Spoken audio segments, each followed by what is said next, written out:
ചില ആളുകൾ ചെയ്ത ഒരു ദുർവ്യാഖ്യാനം എന്താ അറിയോ? അവരെ വിളിച്ചാ അവര് കേൾക്കൂല എന്നൊക്കെ പറഞ്ഞില്ലേ? അതെ, ഔലിയാക്കന്മാര് കേൾക്കൂല എന്നല്ല, ഔലിയാക്കന്മാര് കേൾക്കൂല എന്നല്ല, അത് കല്ലിനെ വിളിച്ചാൽ കേൾക്കൂല, മരത്തിനെ വിളിച്ചാൽ കേൾക്കൂല എന്നാണ് ആ പറഞ്ഞതിന്റെ അർത്ഥം. ഔലിയാക്കന്മാരെ വിളിച്ചാൽ കേൾക്കൂല എന്നല്ല എന്ന് ന്യായീകരിക്കാൻ തുടങ്ങി. എന്നാ എന്റെ പ്രിയപ്പെട്ട സഹോദരങ്ങളെ, ആധികാരികമായ മുഫസ്സിരീങ്ങളുടെ തഫ്സീർ നമ്മൾ പരിശോധിക്കുക. ഇമാം ഖുർത്തുബി റഹ്മത്തുള്ളാഹി അലൈഹി അദ്ദേഹത്തിന്റെ തഫ്സീറിൽ ഈ ആയത്തിനെ വിശദീകരിച്ചിട്ട് പറഞ്ഞെന്താ അറിയോ? യർജിഉ ഹാദാ ഇലൽ മഅബൂദീന മിമ്മാ യഅഖിലു കൽ മലായികതി വൽ ജിന്നി വൽ അംബിയാഇ വൽ ശയാത്തീൻ. ഈ ആയത്തിന്റെ ഹും എന്ന് പറയുന്ന ലമീറിലടങ്ങും. അത് ജിന്നുകളാണെങ്കിലും ശരി അവർ കേൾക്കുകയില്ല, മലക്കുകളാണെങ്കിലും ശരി അവർ കേൾക്കുകയില്ല, അമ്പിയാക്കന്മാരാണെങ്കിലും ശരി അവർ കേൾക്കുകയില്ല, പിശാചുക്കളാണെങ്കിലും അവർ കേൾക്കുകയില്ല. ബുദ്ധിയുള്ള ആരെ നിങ്ങൾ വിളിച്ചു തേടിയാലും ശരി അവർ കേൾക്കുകയില്ല. അത് കല്ല് മാത്രമല്ല, മരങ്ങൾ മാത്രമല്ല, ഔലിയാക്കൾ പെടുന്നതാണ്, അമ്പിയാക്കൾ പെടുന്നതാണ്, ബുദ്ധിയുള്ള മുഴുവൻ ആളുകളും പെടുന്നതാ. ആരാ പറഞ്ഞതെന്നറിയോ? ഇമാം ഖുർത്തുബി റഹ്മത്തുള്ളാഹ്. ഇനി എന്താ വേണ്ടത്? മൊയ്തീസൈനോട് തേടാൻ ഒരു തെളിവുമില്ല, മനമ്പത്ത ബീവിനോട് തേടാൻ ഒരു തെളിവുമില്ല, മമ്പർ തുപ്പാപ്പാനോട് തേടാൻ ഒരു തെളിവുമില്ല. എന്നിട്ടും എന്തേ ഈ മുസ്ലിം സമൂഹം ജീവിതത്തിൽ എന്തൊരു വിഷമം വരുമ്പോഴേക്കും യാ അഹ്ല ബദർ ശുഹദ എന്ന് വിളിക്കുന്നത്? മുസ്ലിം സമൂഹം എങ്ങനെ പിഴക്കുന്നത്? മുസ്ലിം സമൂഹത്തിൽ ഈ അബദ്ധ ജടിലമായ ഈ വിശ്വാസം എങ്ങനെ കടന്നു വന്നു? വളരെ ഗൗരവത്തിൽ നമ്മൾ ചിന്തിക്കേണ്ട ഒരു വിഷയമാണ്. എങ്ങനെ മുസ്ലിം സമൂഹത്തിൽ ഈ ഒരു അപജയം കടന്നു വന്നു? അള്ളാഹുവിനെ വിളിക്കുന്നതിന് പകരം അവന്റെ പടപ്പുകളെ വിളിക്കുന്ന ഒരു ദുരവസ്ഥ എങ്ങനെ മുസ്ലിം സമൂഹത്തിലേക്ക് വന്നു എന്ന് ചോദിച്ചാൽ, കേരളീയ മുസ്ലിം സമൂഹത്തിന്റെ ഇന്നലകളിലേക്ക് നമ്മൾ തിരിഞ്ഞു നോക്കിയാൽ നമുക്ക് മനസ്സിലാക്കാൻ കഴിയും. വിശ്വാസപരമായി അന്ധകാര നിബിഡമായൊരു സമൂഹമായിരുന്നു ഈ സമൂഹം. എത്രത്തോളം അറിയോ? എനിക്കൊക്കെ ഓർമ്മയുണ്ട്, വല്യപ്പ ഇങ്ങനെ പറഞ്ഞുതരും. പണ്ട് കാലത്ത് വലിയൊരു പുഴ, ആ പുഴയുടെ മറുകരയിൽ വെച്ച് കുറ്റിച്ചൂളാൻ എന്ന് പറയുന്ന ഒരു പക്ഷി കരഞ്ഞാൽ ഈ കരയിലുള്ള ഒരാളും മരിക്കുന്ന വിശ്വാസം. അതിന്റെ പരിഹാരം എന്താ അറിയോ? നമ്മൾ മുറ്റടിക്കുന്ന കുറ്റിച്ചൂലില്ലേ, അത് കുത്തനെ വെക്കുക. ഇതൊക്കെ മുസ്ലിമിന്റെ വിശ്വാസമായിരുന്നു. ഇതൊക്കെ മുസ്ലിമിന്റെ വിശ്വാസമായിരുന്നു. ഇങ്ങനെ വിശ്വാസപരമായും വിദ്യാഭ്യാസപരമായും സാമൂഹ്യപരമായും അന്ധകാര നിബിഡമായ മുസ്ലിം സമൂഹത്തെ വിശ്വാസത്തിന്റെയും വിദ്യാഭ്യാസത്തിന്റെയും സംസ്കാരത്തിന്റെയും ഉന്നതമായ തലങ്ങളിലേക്ക് കൈപിടിച്ചുയർത്തിയത് കേരളത്തിലെ മുജാഹിദ് പ്രസ്ഥാനമാണ്. അന്ന് ഏറ്റവും പ്രധാനമായി ജനങ്ങൾക്ക് ഖുർആൻ പഠിക്കാൻ അവസരമുണ്ടായിരുന്നില്ല. മുസ്ലിം സമൂഹം പിഴക്കാനുള്ള ഏറ്റവും സുപ്രധാനമായ കാരണം അന്ന് ജനങ്ങൾക്ക് ഖുർആൻ പഠിക്കാനുള്ള അവസരമില്ല. അന്ന് ജനങ്ങൾക്ക് ഖുർആൻ കൊടുക്കുന്നതിന് പകരം, ഖുർആൻ പഠിപ്പിച്ചു കൊടുക്കുന്നതിന് പകരം മാലകളും പക്ഷിപ്പാട്ടുകളും കുപ്പിപ്പാട്ടുകളുമാണ് പഠിപ്പിച്ചത്. ജനങ്ങൾക്ക് ഖുർആൻ പഠിപ്പിച്ചു കൊടുക്കണ്ടേ? സമ്മതിച്ചില്ല. ഖുർആൻ പഠിപ്പിച്ചെടുക്കുന്നതിന് പകരം എന്താ പഠിപ്പിച്ചു കൊടുത്തെന്നറിയോ? മാലയും മൗലൂദും പഠിപ്പിച്ചു. അതുകൊണ്ട് തന്നെ മുസ്ലിം സമൂഹം എന്ത് ചെയ്തു? ഖുർആനിനെ പഠിക്കേണ്ട രൂപത്തിൽ പഠിച്ചില്ല. ഖുർആനിലൂടെ അള്ളാനെ മനസ്സിലാക്കേണ്ടതുപോലെ മനസ്സിലാക്കിയില്ല. അതുകൊണ്ട് തന്നെ എന്ത് ചെയ്തു? മുസ്ലിം സമൂഹത്തിൽ അപജയങ്ങൾ കടന്നു വന്നു. വിശ്വാസ രംഗത്തും ആചാര രംഗത്തും അനുഷ്ഠാന രംഗത്തും. അതിൽ ഏറ്റവും ചെറിയ ഉദാഹരണമാണ് ബഹുമാന്യനായ സയ്യിദ് മൗലവിയൊക്കെയുള്ള കാലഘട്ടത്തിൽ അദ്ദേഹത്തിന്റെ പുസ്തകങ്ങളിലൊക്കെ അദ്ദേഹം എടുത്തു കൊടുക്കുന്ന ഒരുപാട് കാര്യങ്ങളുണ്ട്. അതിൽ ഏറ്റവും സുപ്രധാനമാണ് പണ്ട് കാലത്തുള്ള മൊയ്തീമാല. പണ്ട് കാലത്തുള്ള മൊയ്തീമാല, അന്ന് മഗ്‌രിബിന്റെ സമയത്ത് മുസ്ലിമിന്റെ വീട്ടിൽ മൊയ്തീമാലയാ ചൊല്ലിയത്. എന്താ മൊയ്തീമാലയിലുള്ളത്? നമ്മൾ കേട്ടാ ചിലപ്പോൾ അത്ഭുതപ്പെട്ടു പോകും. മൊഹീദ്ദീമാലയുള്ള ഒരു സംഭവം ഞാൻ പറയാം. ഒരിക്കലേ മൊയ്‌ദീൻ ശൈഖിന്റെ അടുക്കലേക്ക് ഒരാള് വരിക, എന്നിട്ട് പറയാണ്, എനിക്ക് കുട്ടിയില്ല, എനിക്കൊരു കുട്ടീനെ വേണം എന്നും പറഞ്ഞ് വരികയാണ്. ആ സമയത്ത് മൊയ്‌ദീൻ ശൈഖിന്റെ മറുപടിയും തിരിച്ചുള്ള മറുപടിയൊക്കെ ഇതിൽ പറയുന്നുണ്ട്. എന്താ അത്? മര്യാദയുള്ള സിറിക്കൊരു കുട്ടിയെ മന്നാന നൽകി നീ അങ്ങ് മൊളിന്തോവർ, മറുപടി ലൗഹിൽ അവർക്കില്ല പിള്ളകൾ, മുറുക്കുന്ന് രണ്ട് കൊടുക്കു നീ ദയ്യാനെ, കൊടുക്കാൻ എളുപ്പത്തിലില്ലെങ്കിൽ മൂന്നെണ്ണം കൊടുക്കേണമങ്ങിനെ ഏഴോളം പിണ്ടോവർ, എട്ടെന്നുരേതീരും മുമ്പായിറയോവൻ, എട്ടെന്നുരേതീരും മുമ്പായിറയോവൻ കൊടുക്കേണമ, എട്ടെന്നുരേതീരും മുമ്പായിറയോവൻ എംപി ഞാൻ 7 കൊടുക്കാമതെന്നോവർ. മൊയ്‌ദീൻ ശൈഖിന്റെ അടുക്കൽ വന്നിട്ട് പറയാണ്, എനിക്കൊരു കുട്ടീനെ വേണോ. അങ്ങനെ മൊയ്‌ദീൻ ശൈഖ് എന്ത് ചെയ്തു? അള്ളാനെ വിളിച്ചിട്ട് പറയാ, എൻ്റെ ഒരു ഹാദിമിനൊരു കുട്ടീനെ വേണം, ഒരു കുട്ടീനെ കൊടുക്കണം അല്ലാഹ് പറഞ്ഞു. അല്ല പറഞ്ഞു, ഈ ആളെ ലൗഹുൽ മഹ്ഫൂദിൽ കുട്ടിയില്ല എന്ന് രേഖപ്പെടുത്തിയിട്ടുണ്ട്, കൊടുക്കാൻ പറ്റൂല. അപ്പൊ നമ്മൾ മനസ്സിലാക്കി എന്താ? ഇത് യഥാർത്ഥ മുഹയ്യദ്ദീൻ ശൈഖ് അല്ലട്ടോ, ഇത് മുഹയ്യദ്ദീൻ ശൈഖിന്റെ പേരിൽ കള്ളപ്രചരണം നടത്തുകയാണ്. ഈ മുഹയ്യദ്ദീൻ ശൈഖ് അള്ളാഹിനോട് പറഞ്ഞു കുട്ടീനെ വേണം, അല്ല പറഞ്ഞു തരാൻ പറ്റൂല, ലൗഹുൽ മഹ്ഫൂദിൽ ഇല്ല. യഥാർത്ഥ മുഹയ്യദ്ദീൻ ശൈഖ് ആണെങ്കിൽ തിരിച്ചു വരൂലേ? എന്നാ ഈ മൊയ്‌ദീൻ ശൈഖ് എന്താ ചെയ്തെന്നറിയോ? ഈ മൊയ്‌ദീൻ ശൈഖ് അള്ളാഹിനോട് പറയാ, എന്താ പറഞ്ഞെന്നറിയോ? എനിക്ക് തരൂലല്ലേ, എന്നാ 2 കൊടുക്ക്. ഒന്നില്ല എന്ന് പറഞ്ഞപ്പോ മൊയ്‌ദീൻ ശൈഖ് പറയാണ് 2 കൊടുക്ക്. അല്ല പറഞ്ഞു 2 ഇല്ല, എന്നാ 3 കൊടുക്കെന്ന് പറഞ്ഞു. അല്ല പറഞ്ഞു പറ്റൂല. എന്നാ 4 കൊടുക്കെന്ന് പറഞ്ഞു. അല്ല പറഞ്ഞു പറ്റൂല. എന്നാ 5 കൊടുക്കെന്ന് പറഞ്ഞു. അല്ല പറഞ്ഞു പറ്റൂല. 6 കൊടുക്കാൻ പറഞ്ഞു, പറ്റൂല എന്ന് പറഞ്ഞു. അവസാനം 7 കൊടുക്കാൻ പറഞ്ഞു. പിന്നെ അള്ളാഹ്ക്കൊരു ബേജാറ്. എന്താ ബേജാറ്? അത് ഈ വരികളിലുണ്ട്. എട്ടെന്നുരേതീരും മുമ്പായിറയോവൻ എംപി ഞാൻ 7 കൊടുക്കാമതെന്നോവർ. 8 എന്ന് പറയുന്നതിന് മുമ്പ് തന്നെ അല്ല മുഹയ്യദ്ദീൻ ശൈഖിനോട് പറഞ്ഞു, സുബ്ഹാനല്ലാഹ്, ഞാൻ 7 കൊടുത്തുവല്ല, ഇനി എന്നെ പരീക്ഷിക്കല്ലേ. ഇപ്പൊ ഇവിടെ ആരാ അല്ല? നിങ്ങൾ നോക്കി, ഇവിടെ ആരാ അല്ല? നേരെ തിരിച്ചിട്ട് എന്ന് പറഞ്ഞ നമ്മൾ വിചാരിച്ച മൊയ്‌ദീൻ ശൈഖ് എന്ത് വിചാരിച്ചാലും സാധിക്കും. അല്ല തരൂല എന്ന് പറഞ്ഞാൽ പോലും പിടിച്ചിങ്ങോട്ട് വാങ്ങിച്ചിരുന്ന ആളാണ് ആര്? മൊയ്‌ദീൻ ശൈഖ്. അപ്പൊ ആൾക്കാരൊക്കെ വിചാരിച്ചെന്നറിയ, അല്ലേ കാര്യമില്ലട്ടോ, മൊയ്‌ദീൻ ശൈഖിനോട് തേടിയാൽ മതി. അതുകൊണ്ടല്ലേ ബഹുമാന്യനായ എല്ലാ പ്രതിപക്ഷ ബഹുമാനങ്ങളും മുൻനിർത്തിയാൻ പറയാ, അബ്ദുൽ ഹമീദ് ഫൈസി അമ്പലക്കടവ് ചോദിച്ചൊരു ചോദ്യം. എന്താ ചോദിച്ചത്? അള്ളാഹിനോട് മാത്രം പ്രാർത്ഥിക്കുന്നതുമായി ബന്ധപ്പെട്ടുകൊണ്ടൊരു ചോദ്യം. മൂപ്പര് ഉത്തരം എന്താ അറിയോ? അള്ളാഹിനോട് മാത്രം പ്രാർത്ഥിക്കുക എന്ന് പറഞ്ഞാൽ അതൊരു ലോക്കൽ KSRTC പോകുന്നതിന്റെ ഫലം കിട്ടും. എന്നാൽ ഔലിയാക്കന്മാരോട് തേടുമെന്ന് പറഞ്ഞാലോ അതൊരു ബെൻസ് കാറ് പോകുന്നതിന്റെ ഫലം. നിങ്ങൾ നോക്കി, ഈ സമൂഹം എങ്ങനെയാ പിഴക്കാതിരിക്കുക? ആളുകൾ തീരുമാനിച്ചു, ഈ ആധുനിക യുഗത്തിൽ ലോക്കൽ KSRTC ആയ അല്ല വേണ്ട, ഞങ്ങൾക്ക് ആര് മതി? ബെൻസുകാരന്റെ ഫലം ചെയ്യുന്ന മൊയ്‌ദീൻ ശൈഖ് മതി, മൊനമ്പത്തെ ബീവി മതി, മമ്പർത്തെ തങ്ങൾ മതി, നാഗൂരിലും അജ്മീറിലും മുത്തുപേട്ടയിലുമുള്ള ശൈഖന്മാര് മതി. ഈ സമൂഹത്തെ വഴിതെറ്റിച്ചതാരാ? ഈ സമൂഹത്തെ വഴിപഴപ്പിച്ചതാരാ? ഇവിടുത്തെ പുരോഹിതന്മാരാണ്, ഇവിടുത്തെ പുരോഹിത വർഗമാണ്.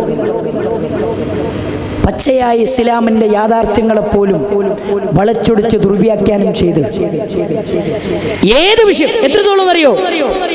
ഈ മാല നമ്മൾ പരിശോധിക്കുമ്പോ മൊയ്‌ദീൻ മാലയിലുള്ള വരികളൊക്കെ കേട്ടാൽ അത്ഭുതപ്പെട്ടു പോകും. നമ്മൾ അത്ഭുതപ്പെട്ടു പോകും. നോക്കൂ, ഒരു വരി കൂടെ ഞാൻ പറയാം. മൊയ്തീൻ മാലയിലെ ഖാലി മുഹമ്മദ് രചിച്ച മൊയ്തീൻ മാലയിൽ ഒരു വരി എന്തറിയോ?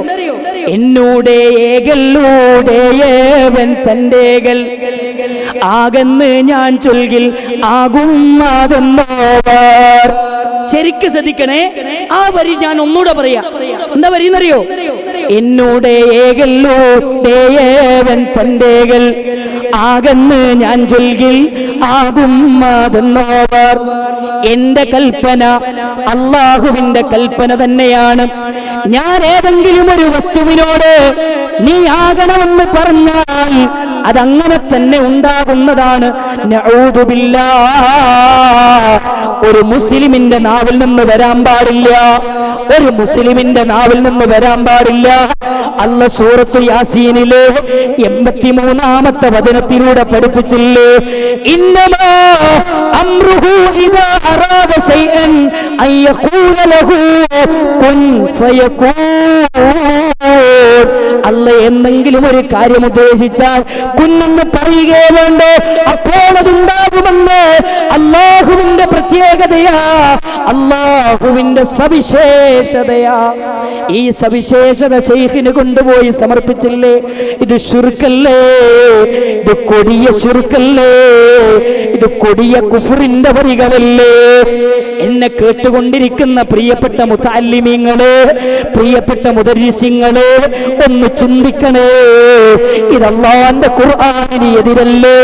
ഇത് റസൂലുള്ള പഠിപ്പിച്ച ചര്യക്ക് എതിരല്ലേ? ഇത് ഇമാം മാലിക് റഹ്മത്തുള്ളാഹിക്ക് എതിരല്ലേ? ഇമാം ഷാഫിയുടെ വിശ്വാസത്തിനെതിരല്ലേ?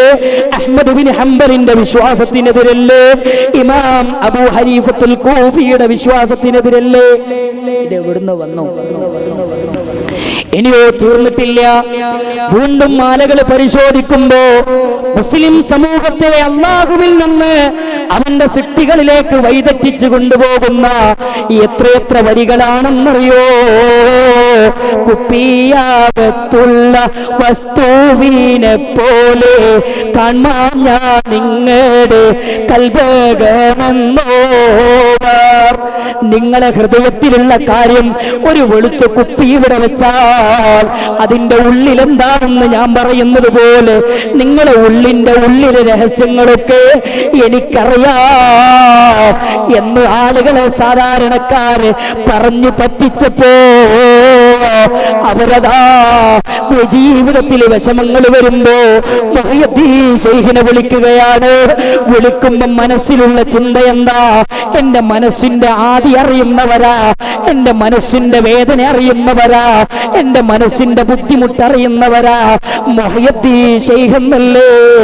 എന്നാൽ അല്ലാഹ് പറഞ്ഞതെന്താ? ഇന്നഹു അലീമും ബിദാത്തിസ് സുദൂർ. ഹൃദയങ്ങളിൽ ഉള്ളത് അറിയുന്നതാരാ? അത് ലോകത്തിന്റെ സൃഷ്ടാവ് മാത്രമാ. അവനാണ് അവനാണ് അല്ലാമുൽ ഗുയൂബ്, അവനാണ് ആലിമ്, അവനാണ് സമീഅ്, അവനാണ് അലീമ്, അവനാണ് ബസീർ, അവനാണ് ഖദീർ, അവനാണ് സമീഅ്, അവനാണ് മുഹൈമിന്. ഈ അല്ലാഹ് എന്താ പറഞ്ഞത്? ഇതൊക്കെ കേട്ട സാധാരണക്കാരെന്ത് ചെയ്തു? അള്ളാനെ വിട്ട ഔലിയാക്കന്മാരെ എടുത്ത് ഇടാൻ തുടങ്ങി. അതുകൊണ്ട് പ്രിയപ്പെട്ട സഹോദരങ്ങളെ, എന്റെ പ്രാർത്ഥന മുഴുവനും കേൾക്കാൻ കഴിയുന്ന ഒരുവനെ ലോകത്തുള്ളൂ. അവന്റെ പേരാണ് സമീഅ്, അവന്റെ പേരാണ് ബസീർ, അവന്റെ പേരാണ് അലീമ്, അവന്റെ പേരാണ് ജബ്ബാർ, അവന്റെ പേരാണ് മാലിക്, അവന്റെ പേരാണ് റഹീം, അവന്റെ പേരാണ് റഹ്മാൻ. ഈ അള്ളാഹനെ വിട്ടുകൊണ്ട് ഒരു സൃഷ്ടിയോടും തേടല്ലേ. ആ അള്ളാഹുവിനോട് മാത്രമേ തേടാവൂ. നബിതങ്ങൾ പോലും സഹാബികളോട് പറഞ്ഞില്ലേ, ഇതാ സഅൽത ഫസ്അലില്ലാഹ്. നീ എന്ത് ചോദിക്കുമ്പോഴും നീ നിന്റെ റബ്ബിനോട് ചോദിക്കടേ. വഇദസ്തഅൻത, നീ എന്ത് സഹായം തേടുകയാണെങ്കിലും ഫസ്തഇൻ ബില്ലാഹ്, നീ നിന്റെ റബ്ബിനോട് സഹായം തേടണേ. ചെറിയ കുട്ടികളെ വരെ റസൂലുള്ളാഹി പഠിപ്പിക്കുക, നിങ്ങൾ എന്ത് ചോദിക്കണം അള്ളാഹിനോട് ചോദിക്കണം. കാര്യകാരണ ബന്ധങ്ങൾക്ക് അതീതമായി അഭൗതികമായ മാർഗത്തിലൂടെ എന്ത് തേടുകയാണെങ്കിലും അള്ളാഹിനോട് തേടണം. ഇനി ആരുടെയെങ്കിലും തേട്ടം അല്ലാഹുവല്ലാത്തവരിലേക്ക് എത്തിച്ചേർന്നാൽ അല്ലാഹുവിന്റെ ഖുർആൻ പറഞ്ഞില്ലേ, വമൻ യുശ്രിക് ബില്ലാഹ് ഫഖദ് ഹറമല്ലാഹു അലൈഹിൽ ജന്ന. ഇവിടെ പരിപാടി കേൾക്കുന്ന എൻ്റെ പ്രിയപ്പെട്ട സഹോദരങ്ങളെ, ഇതേതെങ്കിലും പണ്ഡിതന്മാരെ തേജോപതം ചെയ്യുന്ന വേദിയല്ല, ഏതെങ്കിലും നേതാക്കന്മാരെ തുറുവളിയുന്ന വേദിയല്ല. അല്ലാഹുവിന്റെ ഖുർആൻ പറഞ്ഞില്ലേ, ആരുടെയെങ്കിലും ജീവിതത്തിൽ ശിർക്ക് വന്നാൽ അവന് സ്വർഗമില്ല, അവന്റെ സങ്കേതം നരകമാ, അവന്റെ സങ്കേതം നരകമാ. നിങ്ങൾ അറിയുമോ, പ്രവാചകൻ സല്ലല്ലാഹു അലൈഹി വസല്ലമയുടെ സ്വഹാബിമാരില്ലേ, അവിടുത്തെ പ്രിയപ്പെട്ട പേരക്കുട്ടിയായ ഹസൻ റളിയല്ലാഹു അൻഹുവിന്റെ പൊന്നാര മകനായ ഹസൻ ഇബ്നു അലി റളിയല്ലാഹു അൻഹു അതാ വീട്ടിൽ വെച്ച് നിസ്കരിക്കുകയാ. നിസ്കാരം ഇങ്ങനെ നടന്നുകൊണ്ടിരിക്കുമ്പോ വീടിങ്ങനെ കത്തിക്കൊണ്ടിരിക്കുകയാണ്.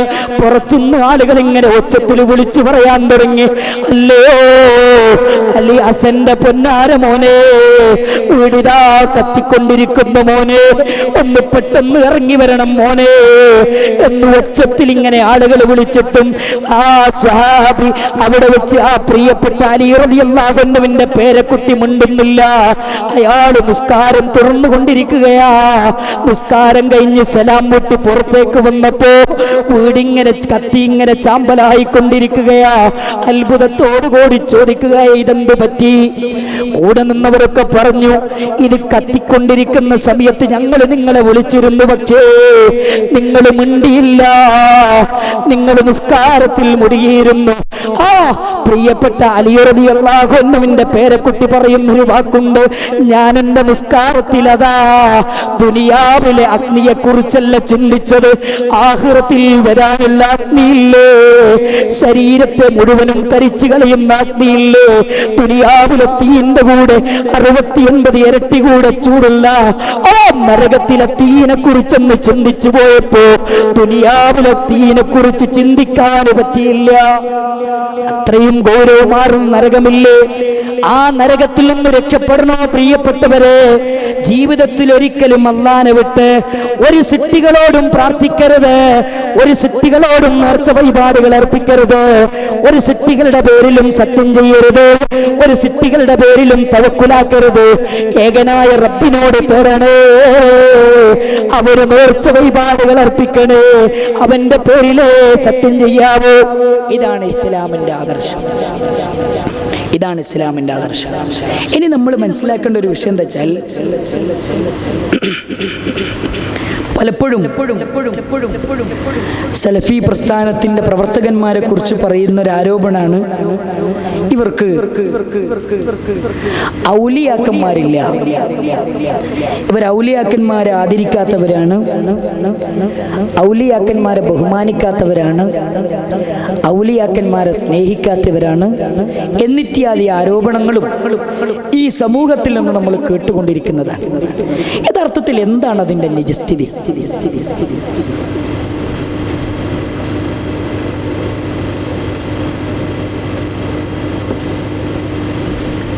യഥാർത്ഥത്തിൽ എന്താണ് അതിൻ്റെ നിജസ്ഥിതി നമ്മൾ മനസ്സിലാക്കണം. ആരാണ് ഔലിയാക്കന്മാർ? അള്ളാന്റെ ഖുർആൻ വളരെ കൃത്യമായി എന്നെയും നിങ്ങളെയും പഠിപ്പിച്ചു തന്നു. ആരാ ഔലിയാക്കന്മാർ? അലാ ഇന്ന ഔലിയാ അല്ലാഹ് ലാ ഖൗഫുൻ അലൈഹിം വലാ ഹും യഹ്സനൂൻ. അല്ലാഹുവിന്റെ ഔലിയാക്കന്മാരെന്ന് പറഞ്ഞാൽ ആരാണ്? സങ്കടങ്ങളില്ലാത്ത വിഷമങ്ങളില്ലാത്തവരാണവർ. അല്ലദീന ആമനൂ വകാനൂ യത്തഖൂൻ. അവർ ഈമാനുള്ളവരാ, തഖ്വയിൽ അധിഷ്ഠിതമായ ജീവിതം നയിക്കുന്നവരാ. ആരാ അള്ളാന്റെ ഔലിയാക്കന്മാര്? അള്ളാന്റെ ഖുർആൻ പറയാണ്, അള്ളാന്റെ ഔലിയാക്കന്മാരെന്ന് പറഞ്ഞാൽ നമ്മൾ വിചാരിക്കുന്നത് പോലെയല്ല. അള്ളാന്റെ ഔലിയാക്കന്മാരെന്ന് പറഞ്ഞാൽ അള്ളാഹുവിനെ ഭയപ്പെട്ടുകൊണ്ട് ജീവിക്കുന്നവർ, ഈമാനുള്ളവർ, തഖ്വയിൽ അധിഷ്ഠിതമായ ജീവിതം നയിക്കുന്നവർ, 5 നേരം നിസ്കരിക്കുന്ന, നോമ്പെടുക്കുന്ന, സക്കാത്ത് കൊടുക്കുന്ന, ഹജ്ജ് ചെയ്യുന്ന, ഉംറ ചെയ്യുന്ന, ദിക്റുകളും ദുആകളും പ്രാർത്ഥനകളും ജീവിതത്തിലുള്ള ആളുകളാണ് യഥാർത്ഥത്തിൽ ഔലിയാക്കന്മാർ. നിങ്ങൾ നോക്ക്, കേരളത്തിലെ പള്ളി ദർസുകളിൽ പഠിപ്പിക്കുന്ന അശ്അരി അഖീദ പഠിപ്പിക്കുന്ന ഒരു കിതാബുണ്ട്. അതിന്റെ പേരാണ് ശറഉൽ അഖായിദ്. ശറഉൽ അഖായിദിൽ സമസ്തക്കാര് തന്നെ ഔലിയാക്കന്മാരുടെ ക്വാളിറ്റി പഠിപ്പിക്കുന്നുണ്ട്, ഔലിയാക്കന്മാരുടെ സവിശേഷതകൾ പഠിപ്പിക്കുന്നുണ്ട്. അതെന്താ? അത് നമ്മൾ പഠിക്കണം. ഒന്ന് അൽ വലിയു. ഒരു വലി എന്ന് പറഞ്ഞാൽ ആരാണ്? ഹുവൽ ആരിഫു ബില്ലാഹി തആല. അയാൾ അല്ലാഹനെ മനസ്സിലാക്കിയ ആളാണ്. എന്തേ ഔലിയ എന്ന് പറഞ്ഞ ആരാ? നിസ്കരിക്കാത്തവനും നോമ്പെടുക്കാത്തവനൊന്നല്ല, അല്ലാഹനെ ശരിക്കും മനസ്സിലാക്കിയ ആളാണ്. അല്ലാഹുവിന്റെ നാമവിശേഷണങ്ങളെയും സാധ്യമായ രൂപത്തിൽ മനസ്സിലാക്കിയവരാണ് അല്ലാഹുവിന്റെ ഔലിയാക്കന്മാർ. അല്ലാഹനെ മനസ്സിലാക്കിയവരും അല്ലാഹുവിന്റെ നാമവിശേഷണങ്ങളെ സാധ്യമായ രൂപത്തിൽ മനസ്സിലാക്കിയവരുമാണ്. വീണ്ടും അതാ പറയുന്നു, അൽ മുവാദിബു അലത്വാ, പുണ്യകർമ്മങ്ങൾ പതിവായി ചെയ്യുന്നവരാണ്. ഞാൻ ഔലിയാക്കന്മാരുടെ വിശേഷണങ്ങൾ പള്ളി ദർസ് പഠിപ്പിക്കുന്ന കിതാബ് വെച്ചിട്ടാ പറയണത്. ഓരോ നിങ്ങൾ നോട്ട് ചെയ്യണം. രണ്ടാമത്തെ പറഞ്ഞെന്താ? പുണ്യകർമ്മങ്ങൾ പതിവായി ചെയ്യുന്നവരാണ്. മൂന്നാമത്തത് എന്താ? അൽ മുജ്തനിബു അനിൽ മആസി, അല്ലാഹുവിനെ ധിക്കരിക്കുന്ന കാര്യങ്ങളിൽ നിന്ന് മാറി നിൽക്കുന്നവരാ. അല്ലാഹുവിനെ ധിക്കരിക്കുന്ന ഹറാമുകളിൽ നിന്ന് മാറി നിൽക്കുന്നവരാ, തോന്നിയാസങ്ങളിൽ നിന്ന് മാറി നിൽക്കുന്നവരാണ് വലിയകൾ. വീണ്ടും പറയുന്നു, അൽ മുഅ്രിദു ഫി അനിൽ ഇൻഹിമാകി ഫിൽ ലദ്ദാതി വശവാ, ദുനിയാവിലെ സുഖാഡംബരങ്ങളിൽ നിന്ന് മോചിതരായ ജീവിതം നയിക്കുന്നവരാണ് ഔലിയാക്കന്മാർ. ഇവരാണ് യഥാർത്ഥ ഔലിയാക്കന്മാർ. എന്നാൽ കേരളത്തിലെ സമസ്തക്കാര് കൊണ്ടു നടക്കുന്ന ഔലിയാക്കന്മാർ സങ്കടകരമെന്ന് പറയട്ടെ, അവർക്ക് ഈ പറയുന്ന ഏത് ക്വാളിറ്റിയാണുള്ളത്? എന്റെ പ്രിയപ്പെട്ട സമസ്ത സഹോദരങ്ങളെ, ഇത് വേദനിപ്പിക്കാൻ വേണ്ടി പറയുന്നതല്ല, ആരെങ്കിലും വലിച്ചു കീറാൻ വേണ്ടി പറയുന്നതല്ല. ഇതൊരു നിഷ്പക്ഷമായ പഠനമാണ്. ആളുകൾക്ക് തിരിച്ചറിയാൻ വേണ്ടി പറഞ്ഞു എന്ന് മാത്രമാണ്. ആരാണ് യഥാർത്ഥ ഔലിയാക്കന്മാരെന്ന് അല്ലാഹുവിന്റെ ഖുർആൻ വെച്ച് മനസ്സിലാക്കിയില്ലേ? പള്ളി ദർസിലെ കിതാബ് വെച്ചും നമ്മൾ മനസ്സിലാക്കിയില്ലേ? ഇനി കേരളത്തിലെ സമസ്തക്കാര് കൊണ്ടു നടക്കുന്ന ഔലിയാക്കന്മാരുടെ സ്ഥിതി എന്താ? കേരളത്തിലെ സമസ്തക്കാര് കൊണ്ടടക്കുന്ന ഏറ്റവും സുപ്രധാനമായ ഔലിയാക്കന്മാരാരാ? ഒന്ന് CM Madavoor. CM Madavoor CM മടവൂരിന്റെ കറാമത്ത് എഴുതിയ പുസ്തകമാണ്. മടവൂർ CM വലിയുള്ളാഹി ഷാഹുൽ ഹമീദ് ബാക്കവി ശാന്തപുരം എഴുതിയ പുസ്തകം. ഈ പുസ്തകത്തിന്റെ 71-ാമത്തെ പേജ് CM മടവൂര് കേരളത്തിലെ ആയിരക്കണക്കിന് വരുന്ന മുസ്ലിം സഹോദരങ്ങളെ സിയാറത്ത് ടൂറിന് കൊണ്ടുപോകുന്ന വമ്പിച്ച ഉറൂസ് നടത്തി പണപ്പിരിവ് നടത്തുന്ന കേന്ദ്രമാണ് CM മടവൂരിന്റെ മക്കാമ്. ആ CM മടവൂരിന്റെ കറാമത്താ പറയണ, ശ്രദ്ധിച്ചു കേൾക്കുക. എന്താ കറാമത്ത്? മറ്റൊരു ഘട്ടത്തിൽ താടിയും മുടിയും വളർത്തി കണ്ടാൽ ഭയം തോന്നിക്കുന്ന രീതിയിലായിരുന്നു. ഇക്കാലത്ത് കണക്കില്ലാതെ വെറ്റില ചവച്ചിരുന്നു. പിന്നീട് താടിമുടികൾ പാടെ നീക്കം ചെയ്തു. താടിയും മുടിയൊക്കെ പറ്റ നീക്കം ചെയ്തു. കാറിൽ മാത്രമായി യാത്ര. തുരുതുര സിഗരറ്റ് വലിച്ചിരുന്നു. നൗദുബില്ല. സിഗരറ്റ് വലിക്കുന്ന ഔലിയ ലോകത്ത് എവിടെയെങ്കിലും കേട്ടിട്ടുണ്ടോ പ്രിയപ്പെട്ടവരെ? വീണ്ടും പറയുന്നു, അടുത്ത വാചകം ശ്രദ്ധിക്കണം. സ്വർണമോതിരവും ചെയിനും ധരിച്ചിരുന്നു. നൗദുബില്ല. സ്വർണത്തിന്റെ മോതിരം ധരിച്ചിരുന്നു, സ്വർണത്തിന്റെ ചെയിൻ ധരിച്ചിരുന്നു. സമസ്തക്കാർ കൊണ്ടു നടക്കുന്ന ഈ ഔലി എന്ന് പറയുമ്പോ എന്റെ പ്രിയപ്പെട്ട സാധാരണക്കാരെ ഒന്ന് ചിന്തിക്കേ. ഹബീബ് സല്ലല്ലാഹു അലൈഹി വസല്ലമ പറഞ്ഞില്ലേ, ഈ ഉമ്മത്തിന് ഹറാമാണ്, ഈ ഉമ്മത്തിന് ഹറാമാണ്, ഈ ഉമ്മത്തിന് സ്വർണം ഹറാമാ. ആ ഹറാമിന്റെ സ്വർണ്ണമിട്ട് നടക്കുന്ന ആള് വലിയ. എങ്ങനെയാണോ വലിയാകുക? അശ്അരി അഖീദയിൽ എന്താ പഠിച്ചത്? അൽ മുജ്തനിബു അനിൽ മആസി, അല്ലാഹുവിനെ ധിക്കരിക്കുന്ന കാര്യങ്ങളിൽ നിന്ന് മാറി നിൽക്കണമെന്നല്ലേ? നിങ്ങളുടെ കിതാബിലെ ഷർത്ത് പോലും പാലിക്കാത്ത ഈ വലിയനെ എങ്ങനെയാ ഒരു വലിയായി അംഗീകരിക്കാൻ പറ്റുക? പ്രിയപ്പെട്ടവരെ, ആലോചിച്ചു. ഇയാളാണ് വലിയ, ഇയാളാണ് വലിയ. ഇവരാദരിച്ചിട്ടില്ലെങ്കിൽ ഔലിയാക്കന്മാരെ ആദരിക്കൂല, ബഹുമാനിക്കൂല, സ്നേഹിക്കൂല എന്ന് പറഞ്ഞ് സലഫി പ്രസ്ഥാനത്തിന്റെ പ്രവർത്തകന്മാരെ നിരന്തരമായി ആക്ഷേപിക്കുകയും അവരെ പറ്റി അപവാദം പറയുകയും അവരോട് സലാം പറയാൻ പോലും പാടില്ല എന്ന് പറയുന്ന തലത്തിലേക്ക് എത്തുകയും ചെയ്തു. നിങ്ങൾ നോക്കൂ, മൂപ്പരുടെ പ്രത്യേകത എന്താ അറിയോ? മൂപ്പര് സ്വർണത്തിന്റെ മോതിരം ചെയിനും ധരിക്കും മാത്രമല്ല കേട്ടോ, മൂപ്പര കറാമത്തായി പറയാൻ പോണ. അടുത്ത കറാമത്ത് എന്താ അറിയോ? മമ്മൂട്ടി മൂപ്പന്റെ വീട്ടിലെ 3 വർഷക്കാലത്തിനിടയിൽ ഒരു ദിവസം മഗ്രിബും ഇശായും മാത്രമാണ് മൊയ്തീൻ സാഹിബ് നിസ്കരിച്ചത്. ശൈഖുനയും 3 വർഷക്കാലം മമ്മൂട്ടി മൂപ്പന്റെ വീട്ടിൽ ജീവിച്ചിട്ട് ഒരു മഗ്രിബും ഇശായും മാത്രമാണ് CM മടവൂര് നിസ്കരിച്ചതെന്ന് ആര് പറയുന്നു? ഇവരുടെ ഗ്രന്ഥം പറയുകയാ, ഇവരുടെ ഗ്രന്ഥം പറയുകയാ, കറാമത്തിന്റെ ഗ്രന്ഥം പറയുന്നു. ഞാനൊന്ന് ചോദിക്കട്ടെ പൊന്നു മുസ്ലിമേ, ലോകത്തിനൊരു നേതാവില്ലേ? അഷ്റഫുൽ ഖൽഖ് മുഹമ്മദ് മുസ്തഫ സല്ലല്ലാഹു അലൈഹി വസല്ലമ. ആ നേതാവ് മരിക്കാൻ കിടക്കുന്ന ഘട്ടം ആയിഷത്ത് റളിയല്ലാഹു അൻഹ പഠിപ്പിക്കുന്ന ഹദീസ് കാണാം. നബി തങ്ങളുടെ മടിയിലങ്ങ് കിടക്കുക, നബി തങ്ങളതാ ആയിഷ ബീവിയുടെ മടിയിലങ്ങ് കിടക്കുകയാണ്. ലോകത്തോട് വിട പറയുന്ന രംഗമാണ്. വേദനകൾ കടിച്ചമർത്തിക്കൊണ്ട് ലോകത്തിന്റെ നേതാവ് ആയിഷ ബീവിയോട് പറയുന്നു, ആയിഷ ഇന്നലിൽ മൗത്തി സക്കറാ, ഈ മരണത്തിനെന്തൊരു വേദനയാണ് ആയിഷ എന്ന് പറഞ്ഞ് നബി തങ്ങൾ പറയുന്നു, ആയിഷ സ്വലാ സ്വലാ, നമസ്കാരം ശ്രദ്ധിക്കടേ, നമസ്കാരം സൂക്ഷിക്കടേ.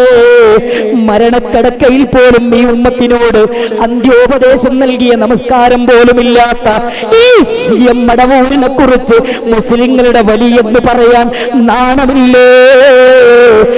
എന്റെ പ്രിയപ്പെട്ട സഹോദരങ്ങളെ, എന്താ എനിക്കും നിങ്ങൾക്കുമൊക്കെ സംഭവിച്ചു പോയത്? നിസ്കാരം പോലും ഇല്ലാത്ത ഇയാളെ പറ്റിയിട്ട് മുസ്ലിം സമൂഹത്തിന്റെ വലിയ. ഇനി നിസ്കാരം മാത്രല്ല, നോമ്പ് ഇയാക്കില്ല. ഇതേ പുസ്തകത്തിൽ തന്നെ പറയുന്ന 100-ാമത്തെ പേജ്, ശൈഖുന നോമ്പ് നോറ്റിരുന്നില്ലെന്നതിന് പുറമെ പകൽ സമയത്ത് ചിലർക്ക് ബാക്കിയുള്ള ഭക്ഷണവും മറ്റും കൊടുത്ത് നോമ്പ് മുറിപ്പിക്കുകയും ചെയ്തിരുന്നു. സുബ്ഹാനല്ലാഹ്. ഇയാള് നോമ്പെടുക്കൂല. ആരെങ്കിലും നോമ്പെടുത്തു മൂപ്പര മുന്നിൽ വന്നാ ചോദിക്കും, മുഹമ്മദ് ഇന്ന് നോമ്പുണ്ടോ? മുഹമ്മദ് പറയും, എനിക്കിന്ന് നോമ്പാ. ആഹാ, നോമ്പല്ലേ, കുറച്ച് ഞാൻ തിന്നതിന്റെ ബാക്കിയുണ്ട്, അത് തിന്നിട്ട് അങ്ങോട്ട് നോമ്പ് മുറിച്ചോളി. ഷാഹുൽ ഹമീദ് ബാക്കവി ശാന്തപുരം എഴുതിയ കറാമത്തിന്റെ പുസ്തകത്തിലായതുള്ളത്. ഇതൊക്കെ എവിടുത്തെ കറാമത്താണ് പ്രിയപ്പെട്ടവരെ? ഇതാര് പഠിപ്പിച്ച കറാമത്താണ് പ്രിയപ്പെട്ടവരെ? എന്റെ മുസ്ലിം സഹോദരങ്ങളെ, നിസ്കരിക്കാത്ത വലിയ ഇസ്ലാമിലില്ല, നോമ്പെടുക്കാത്ത വലിയ ഇസ്ലാമിലില്ല, അള്ളാഹുവിനെ പേടിക്കാത്ത വലിയ ഇസ്ലാമിലില്ല. വലിയനെ കാണണോ? അള്ളാഹുവിന്റെ ഖുർആനൊന്ന് മറിച്ചു നോക്കുമോനെ. ഇസ്ലാമിന്റെ ചരിത്രത്തിന്റെ പാഠഭാഗങ്ങളിലൂടെ ഒന്ന് സഞ്ചരിക്ക് പൊന്നുമോനെ. അവിടെ വലിയ വലിയ ഔലിയാക്കന്മാരെ കാണാം. എത്ര ഔലിയാക്കന്മാരെ കാണാം. അതിൽ ഏറ്റവും സുപ്രധാനമായ ഒരു ഔലിയ നിങ്ങൾ പഠിച്ചിട്ടുണ്ടോ? വലിയത്തുല്ലാഹി മറിയം അലൈഹിസ്സലാം. ഏറ്റവും വലിയ ഔലിയ വലിയത്തുല്ലാഹി മറിയം അലൈഹിസ്സലാം, അല്ലാഹുവിന്റെ ഖുർആൻ പറയുന്ന ഒരു ഔലിയാണ് വലിയത്തുല്ലാഹി മറിയം അലൈഹിസ്സലാം. മഹദിയായ മറിയം അലൈഹിസ്സലാം മറിയം അലൈഹിസ്സലാം അതേ പള്ളിയിലെ കാര്യങ്ങൾക്ക് വേണ്ടി അവിടെ കൊണ്ടുപോയി ആക്കുകയല്ലേ. അങ്ങനെ മറിയം ബീവിയുടെ മുന്നിലേക്കതാ എവിടെയും നാട്ടിലൊന്നുമില്ലാത്ത സുഭിക്ഷമായ ഭക്ഷണങ്ങൾ പള്ളിയുടെ മറിയം ബീവി റളിയല്ലാഹു അൻഹ ഇരിക്കുന്ന സ്ഥലത്തതാ മിഹ്റാബിലതാ, ആ പള്ളിയുടെ മിഹ്റാബിലതാ മറിയം ബീവിയുടെ മുന്നിലേക്ക് സമൃദ്ധമായ ഭക്ഷണം ഇങ്ങനെ സുഭിക്ഷമായ ഭക്ഷണം ഇങ്ങനെ ഇറങ്ങിക്കൊണ്ടിരിക്കുകയാണ്. ഇത് കണ്ടപ്പോ സക്കരിയാ നബി അലൈഹിസ്സലാം ഈ ഒരു കറാമത്ത് കാണുകയാണ്, മറിയം ബീവിയുടെ കറാമത്ത് കാണുകയാണ്. ഈ കറാമത്ത് കണ്ടപ്പോ എന്താ ചെയ്തത്? മറിയം ബീവി അലൈഹിസ്സലാം ഇറങ്ങിയ കറാമത്ത്, ഈ കറാമത്ത് കണ്ടപ്പോ